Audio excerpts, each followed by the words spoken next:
El tema de hoy lo he titulado Petulancia del Cristiano. Petulancia del Cristiano.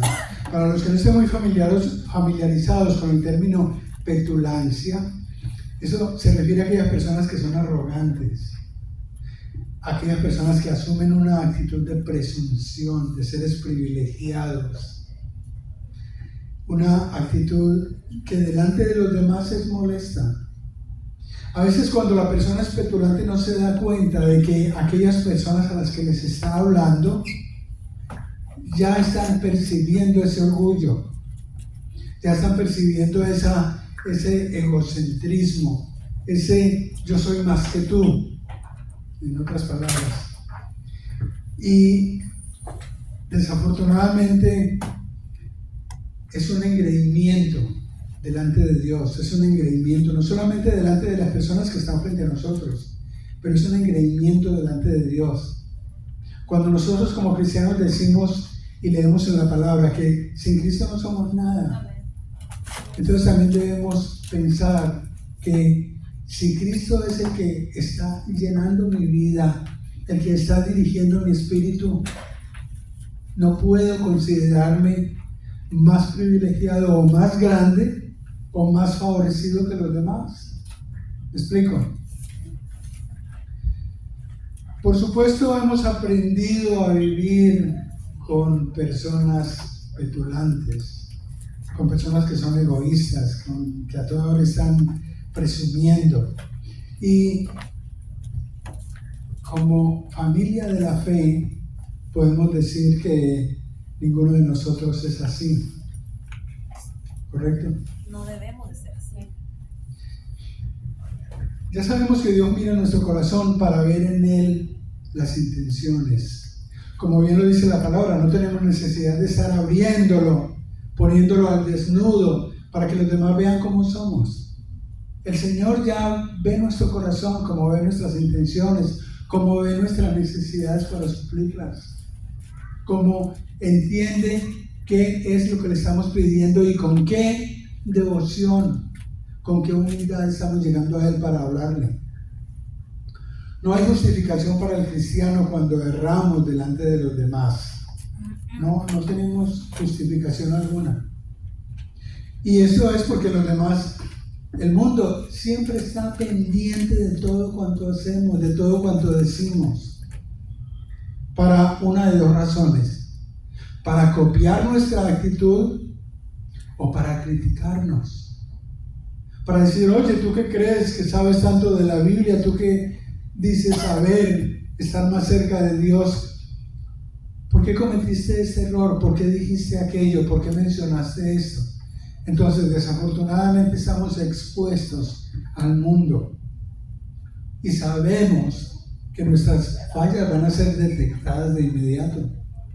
Sabemos que nuestras fallas van a ser criticadas, no copiadas, y por eso debemos cuidarnos. Como cristianos tenemos que cuidarnos de todo lo que hacemos, de todo lo que decimos, de todo lo que pensamos, de nuestras acciones, de lo que planeamos. ¿A dónde vamos? ¿Con quién nos reunimos? ¿Con quiénes estamos sentados? Hace algunos años, mientras trabajaba para el seminario, el pastor de una iglesia que era estudiante de la institución, les cuento esto, empezó a asediarme desde la puerta de mi oficina, argumentando que yo no estaba calificado para esa posición, como lo estaba él. Y el cargo que yo tenía era de registrador o registrar en la institución. Y entonces, cada vez que tenía clases en esa semana, pasaba por la puerta de mi oficina y se paraba ahí, bien petulante, y decía, ¿usted qué está haciendo todavía aquí? Usted no debiera de estar en ese cargo, usted no es tan calificado como yo para estar aquí. Y yo lo escuchaba, pero eso va creando en uno un problema. Eso va creando en uno una ansiedad, una tensión, un estrés. Y eventualmente, pues, yo un día no me aguanté y hablé con el presidente del colegio. No sé si el pastor lo conoció. El pastor, el hermano Bill Boyd. No lo conoció. Entonces cuando usted llegó al colegio él ya se había retirado. Y yo hablé con él y le dije, mire, porque como yo era del área administrativa, pues tenía acceso a todos ellos. Le dije, mire, doctor Boyd, tengo un problema. Esto y esto me está sucediendo. Me dijo, ¿cómo así? No sabía eso. Y él es pastor de una iglesia de Katy, ¿no? Le dije, sí. Entonces nos citó a todos a una reunión en la oficina de él. Y es que servir al Señor puede lograrse de muchas maneras. Y no necesitamos perturbar a los demás, no necesitamos estar buscando la caída de los demás. Uno puede servir al Señor de muchas maneras. Puede bastar nuestro testimonio de obediencia. Obediencia obviamente a todos sus mandamientos. Esa es una manera de agradarle al Señor, de mostrar nuestra actitud de cristiano. Otra manera, número 2, podemos honrarle con el trabajo, exhibiendo una actitud de humildad, de dedicación, de respeto hacia nuestro jefe, hacia las normas, hacia nuestros compañeros de trabajo. Es otra manera. Y otra manera es sirviéndole mediante el uso de los dones y atributos que nos ha provisto. Cuando nosotros queremos acercarnos al Señor, tenemos que asumir una actitud. Y es voluntad nuestra el que esa actitud sea positiva o sea negativa. Es como se dice en inglés, my choice. Es lo que yo selecciono. Yo decido ser bueno o ser malo, ser egoísta o ser entregado, ser humilde o ser arrogante. Yo soy el que decido eso. Cuando se trata de agradar a Dios por medio de los dones y atributos que Él nos da, hay propósitos específicos de su parte. Dios no nos da atributos, dones, porque sí, porque los tiró al aire y nosotros los agarramos. No, Dios nos da atributos específicos, porque estamos dentro de sus propósitos. Porque Él dice, yo te estoy dando eso, porque yo tengo planes para ti. Yo tengo planes con los que tú habrás de honrarme. Y cuando nosotros no honramos al Señor con esos atributos que nos está dando, Él nos los quita. Hemos visto muchos casos, muchos ejemplos de actores, de cantantes, de músicos, de personas que han recibido esos dones y eventualmente los pierden. Como cristianos siempre vamos a enfrentar retos. Siempre. No vamos a ganar la batalla confiando en que en Cristo siempre somos vencedores. Yo puedo repetir este verso en muchas ocasiones. En Cristo soy siempre vencedor. En Cristo soy siempre vencedor, pero yo tengo que poner de mi parte. Yo tengo que servirle al Señor confiado en que Él me está guiando, en que su Espíritu me está transformando, acercando a Él para poderle servir. Yo no puedo decir, en Cristo soy siempre vencedor y estoy en un bar tomando licor. En Cristo soy siempre vencedor y estoy fumando o usando drogas. ¿Me explico? Entonces, tiene que haber una actitud de nuestra parte en ese sentido. Una cosa es asumir que los retos vienen de parte de Dios y otra cosa muy diferente es que provengan de nuestros planes, de nuestra voluntad.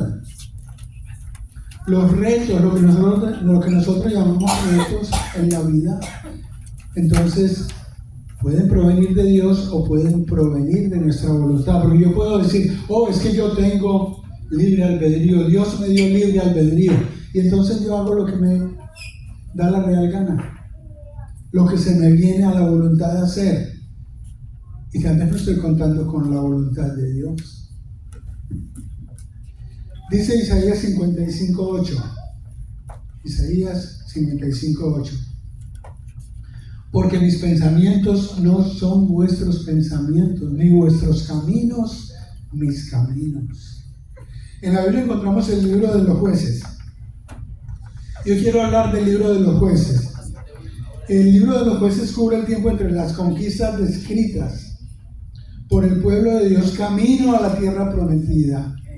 Durante todo ese tiempo, y el establecimiento de un reino durante el cual los jueces bíblicos tuvieron como líderes, fueron líderes temporales puestos por el Señor. En tanto un rey era erigido. ¿Ustedes recuerdan cuál fue el primer rey erigido? Cuando el pueblo dijo, no, mire, que es que todos los pueblos alrededor tienen un rey, ¿por qué nosotros no podemos tener un rey? Entonces, el profeta consultó con Dios y le dijo, mire lo que me está diciendo este pueblo.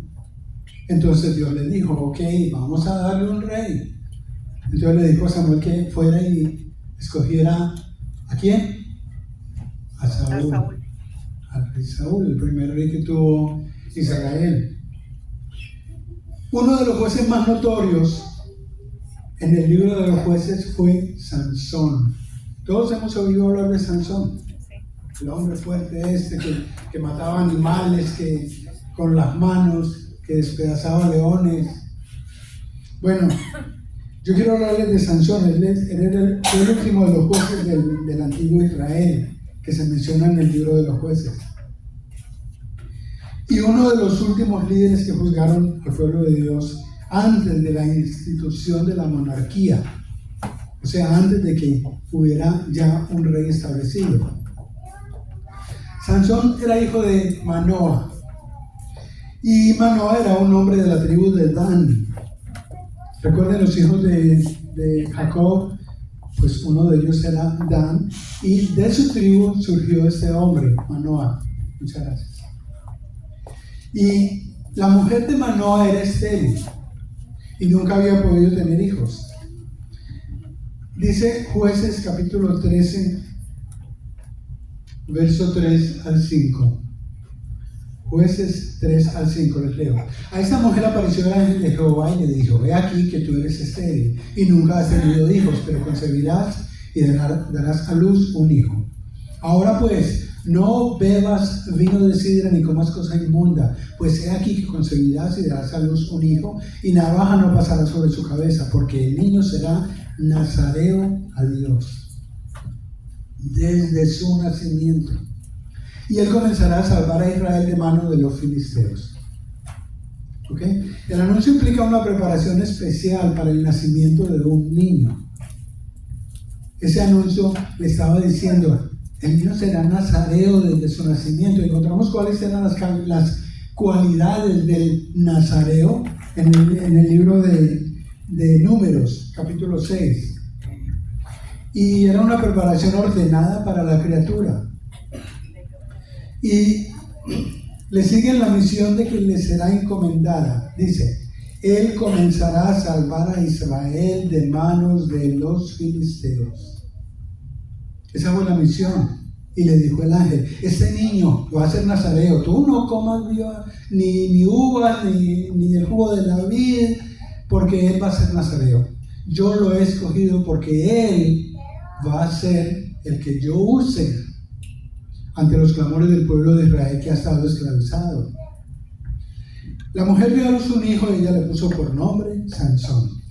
Y aun cuando la Biblia no nos detalla mucho sobre su niñez, nos dice en el mismo capítulo 13, verso 25, y el Espíritu de Jehová comenzó a manifestarse en él en los campamentos de Dan, entre Sora y Estaol. Todos somos ungidos por Dios, todos, indiscriminadamente, somos ungidos por Dios. A este niño, a aquel adulto, todos tenemos una unción de Dios. Lo que pasa es que a veces estamos en la carne, tan distraídos con el mundo, mirando lo que no debemos mirar, construyendo lo que no teníamos por qué estar construyendo, que no nos fijamos en esa unción. No recapacitamos sobre nosotros mismos, llegando a los pies del Señor y diciéndole, Señor, tú me has ungido. ¿En qué consiste esa unción? ¿Cómo puedo servirte? ¿Cómo puedo yo manifestar tu presencia en mí? A veces no hacemos eso. Y aquí tenemos que Dios crea las circunstancias, tanto desde el nacimiento, como en nuestro crecimiento, en nuestra adolescencia, en nuestra edad adulta. Pero las decisiones que nosotros tomamos son a veces tan egoístas, tan de la carne, que nos olvidamos de Dios. Nos olvidamos o no sabemos, porque apenas estamos abriendo nuestros ojos como cristianos, que somos dos componentes, espíritu y carne. ¿Qué es el espíritu? El espíritu no se envejece. Ustedes mismos, como yo, los mayores, pueden saber que su espíritu quiere, anhela, desea, proyecta, construye, ¿o no, hermanos? Amén. Pero la carne a veces no responde. Yo mismo traté de hacer hoyos para la construcción de un porche y me cansé, no pude. Pero yo tenía en mi deseo el poder ayudar, el poder hacer. Pero a veces la carne no responde. Entonces es esa segunda parte que nosotros a veces descuidamos. Esa segunda parte que es el mueble en el que se mueve el Espíritu de Dios. Y como dije en una clase anteriormente, esa carne la van a quemar o la van a enterrar. ¿Y a dónde se va el Espíritu? Regresa a Dios. Porque es de Él. Es su aliento que nos dio de vida. Y ese aliento regresa a Él. Pero a veces descuidamos ese aliento y se lo entregamos a la carne. Y lo que la carne desee, entonces eso voy a hacer. En Proverbios 22, capítulo 22, verso 6 nos dice: instruye al niño en su camino, y aun cuando fuere viejo, no se apartará de él. ¿Qué nos dice esto? Que Dios crea las circunstancias para servirle, para utilizarnos, para utilizar ese regalo que nos dio, para utilizar ese talento, esos dones que puso en nosotros para servirle.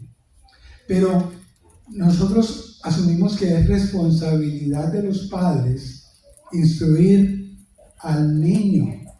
Debemos asumir que es responsabilidad de los padres instruir al niño desde muy pequeño a servirle a Dios.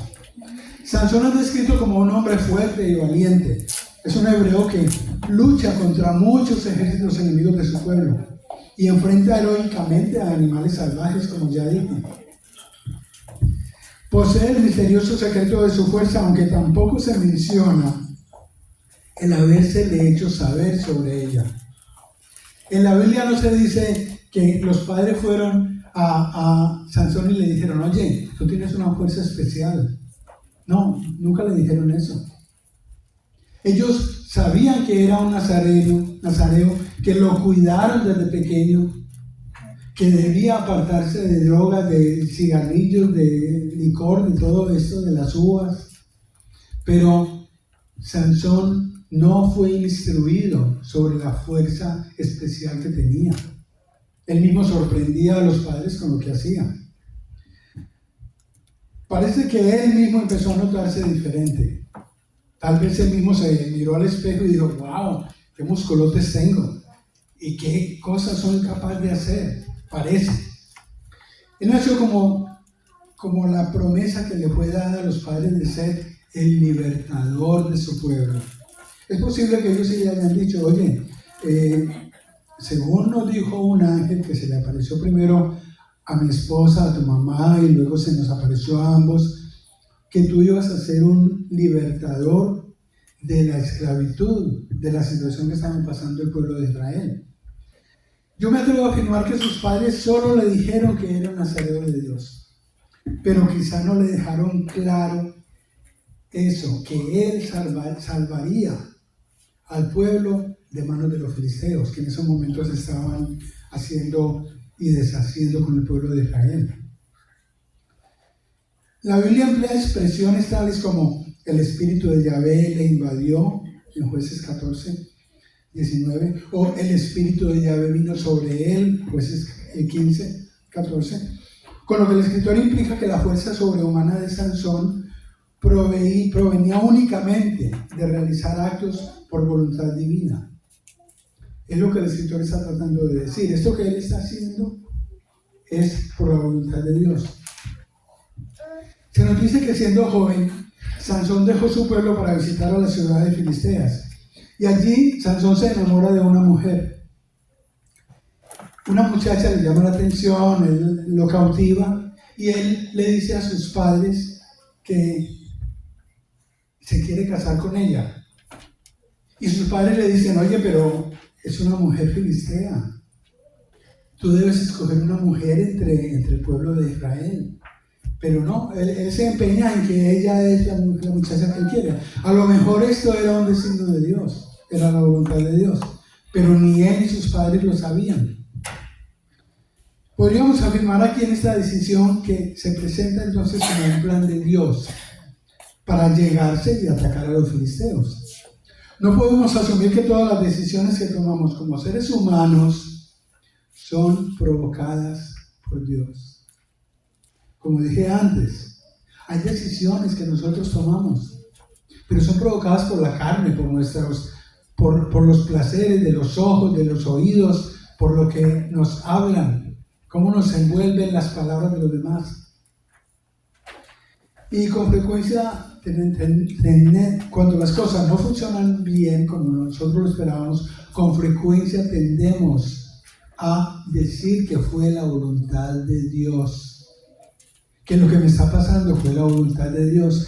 No, lo que te está pasando tal vez tú lo escogiste, tal vez por voluntad tuya decidiste meterte por donde no debías, con quien no debías, estar con quien no debías estar.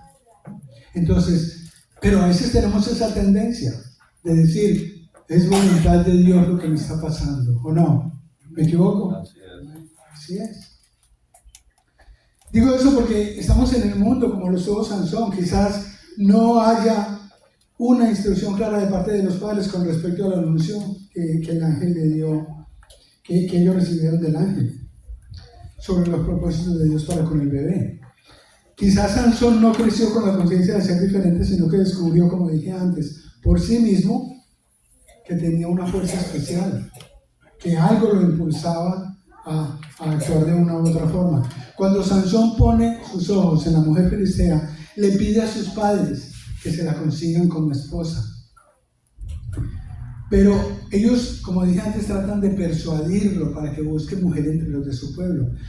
Cuando procuramos persuadir a nuestros hijos del peligro de una situación a la que se están enfrentando, regularmente vemos que son los hijos los que tratan de convencernos a nosotros de que es lo mejor para ellos. ¿Les ha pasado? Así que Jueces 14:3 nos dice, Jueces capítulo 14, verso 3 nos dice: y su padre y su madre le dijeron, no hay mujer entre las hijas de tus hermanos, ni en todo nuestro pueblo, para que vayas tú a tomar mujer de los filisteos incircuncisos. Y Sansón respondió a su padre, tómame esta por mujer, porque ella me agrada. Esos son a veces nuestros hijos. Aún de adultos tenemos preferencias que tratamos de imponer. Y lo hacemos a costa de nuestros padres, a costa de la voluntad de nuestros padres. Tenemos que reconocerlo, que a veces nos vamos en contra de la voluntad de nuestros padres, decidiendo por nosotros mismos hacer lo que decidimos hacer. El escritor del libro afirma que ellos no sabían que la decisión de Sansón tenía que ver con los propósitos de Dios. Pero, de nuevo, es algo que se está asumiendo. Consideremos por un momento la arrogancia exhibida por Sansón al hacer la solicitud, para la cual no da razones. Simplemente dice, yo me quiero casar con esta es la que yo he elegido. Eventualmente la mujer no le da el matrimonio a pesar de los sucesos que se relatan, y Sansón decide en un arranque personal de ira tomar venganza. Si ustedes leen el capítulo de los jueces en el que se habla de Sansón, se dan cuenta de la ira de Sansón, y él finalmente termina matando un montón de filisteos, termina quemándole sus cosechas, para no hacer la historia muy larga. Así que cuando se trata de dañarnos, el enemigo busca la manera de lograrlo. Él conoce nuestras debilidades y está siempre dispuesto al ataque. Y es contra lo cual nosotros tenemos que estar alerta, velad, porque el espíritu de la carne es débil. Se lo dice mismo Jesús a sus apóstoles: velad y orad, porque el espíritu de la carne es débil.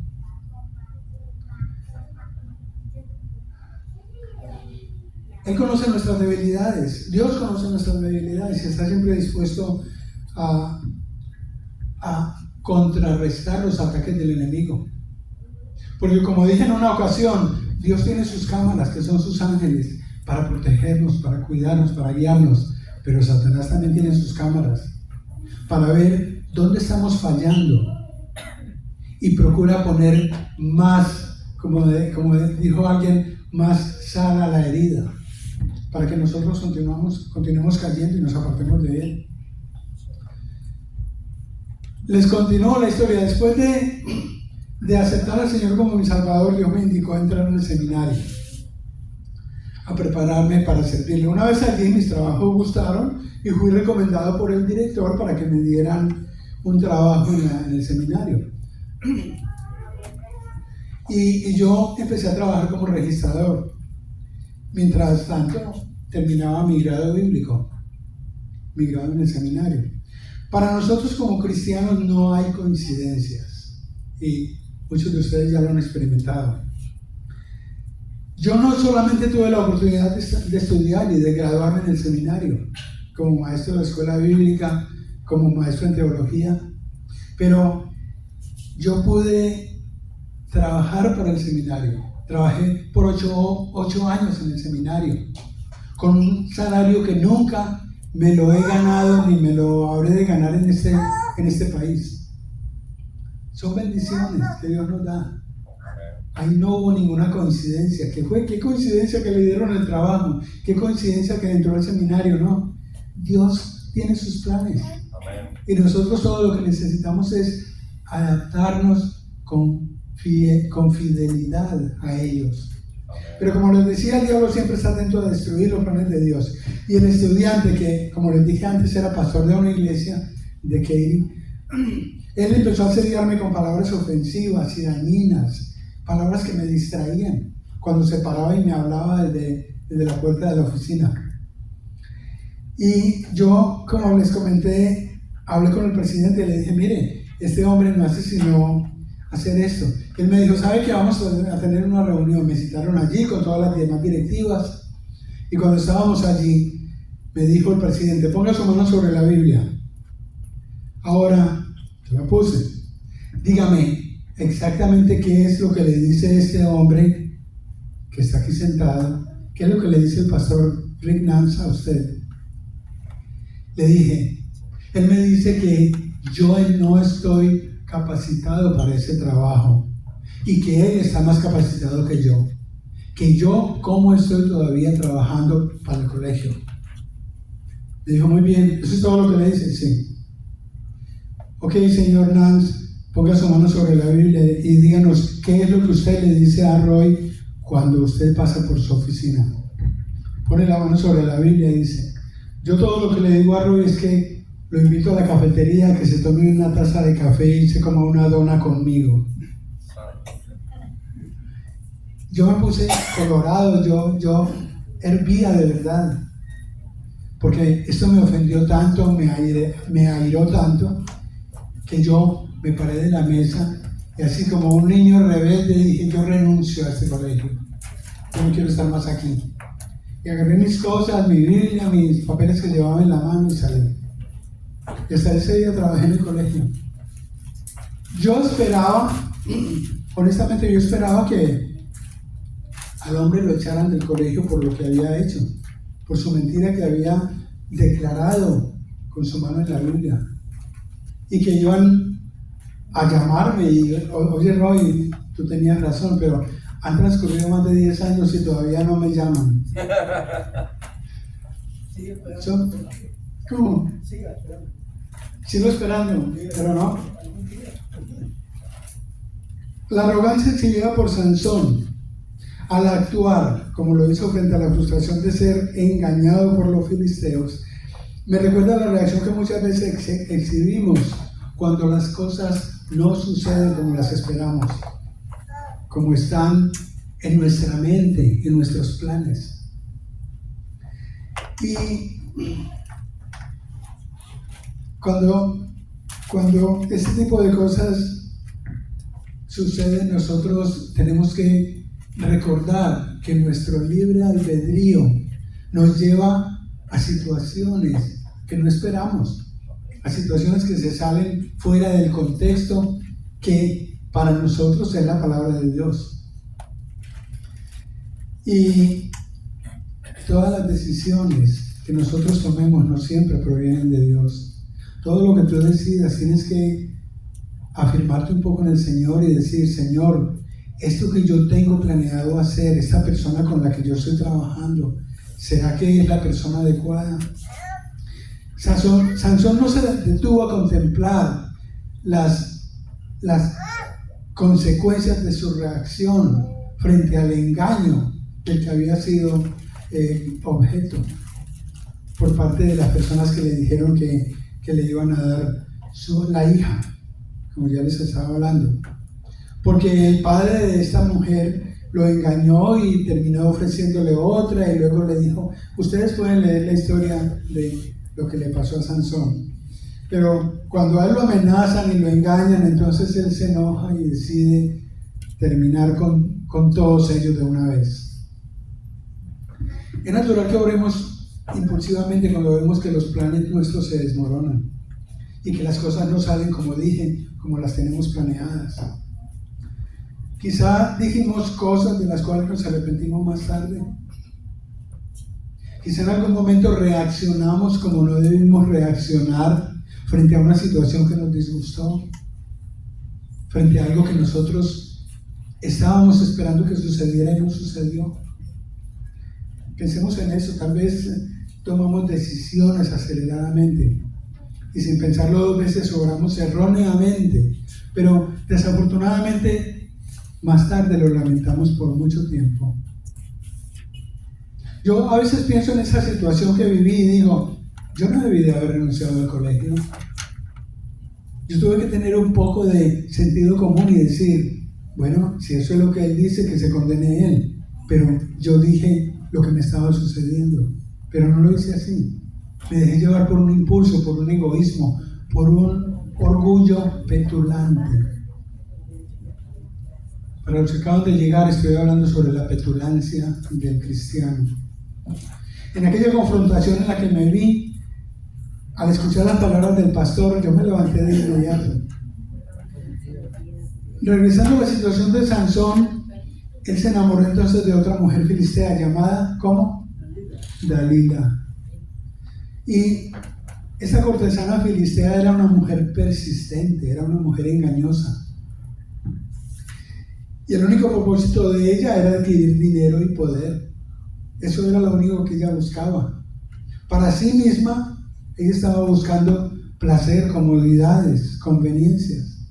Ella no estaba buscando en ningún momento la comodidad de los filisteos, su desvío de tanta esclavitud en la que estaban siendo sometidos el pueblo de Israel, digo, por parte de ellos. Y ella utilizó todas sus cualidades con ese único propósito. Con sus engaños hizo que lo capturaran, que le sacaran los ojos, eventualmente que lo mataran. Hasta sus últimos momentos, Sansón solo pensó en sí mismo. Y me atrevo a decir esto porque sus últimas palabras así lo dicen. En Jueces 16:28 dice, Jueces capítulo 16:28, entonces clamó Sansón a Jehová y dijo, Señor Jehová, acuérdate ahora de mí y fortaléceme. Dice, te ruego solamente esta vez, oh Dios, para que de una vez tome venganza de los filisteos. ¿Por qué?